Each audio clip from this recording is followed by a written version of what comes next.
Weekend Modder here with a quick send-in service proof video for Ben K of Arizona. Ben, this is the Star Wars Special Edition console that you sent in. It is a Corona motherboard.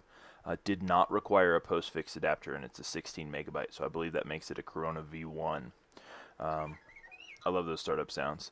We RGH'd it using an Ace V3 non-CR4 speed up, so standard Ace V3, but as you can see, that provides really nice fast boot times. We did the red LEDs per your request. We've got Freestyle dashboard, dash launch, XEX menu, and Aurora dash all pre-installed.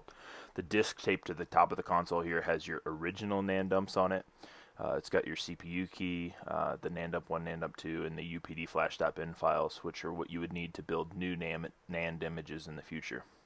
As you can see, the console is set up right now to start automatically into Freestyle Dash.